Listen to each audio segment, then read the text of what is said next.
Magandang gabi po sa inyong lahat. Ito mga nasa ito kung ang hindi napapansin. Magandang gabi sa inyong lahat. Higit na lahat yung mga batang nagsayaw, kumanta, lalo yung anak at magiging manugang ko. Salamat kayo. Sa ating po magandang na ex-barangay captain, si Mr.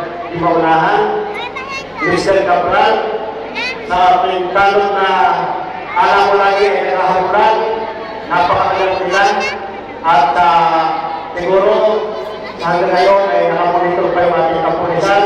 Salamat po sa kanila, sa ating po mga PHW, sa mga gusto mag-ikot at mag-ikot uli ng mga kandidato. Magandang gabi sa inyo lahat.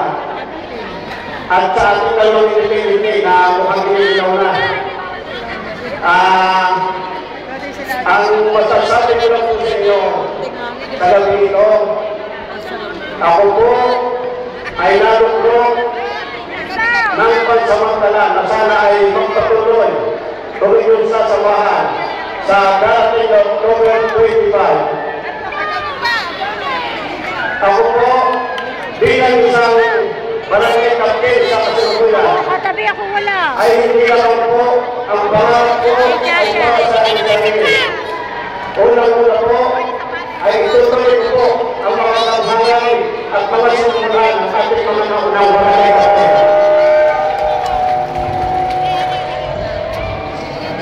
Dahil po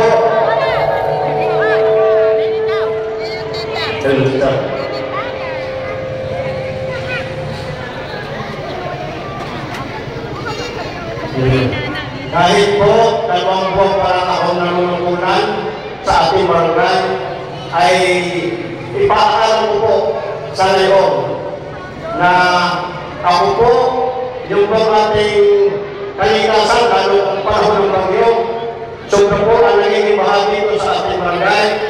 Ako po ay pinapapalitan sa inyo na ako ay nagpasok ng resolution kay Governor Benma Santos na halagang 1 billion upang ipagawa natin yung ating upikanan sa tabi ng school para bahagi ang baha, hindi lahat pupunta dito sa ating barangay, kundi sa upikanan. Yung po ay sa pamamagitan ng tulong ni Pangulong Dino.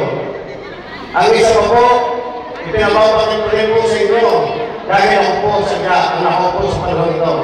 Yung po kay Konsihala ng Emilia Valdez, nagpasok din po ako ng 1 milyon kay Congressman Mandanas. Nagtataon po na may monthly meeting ang ating abang ito. Sinamantala ko po ang mga pagkakataon. Yung po ay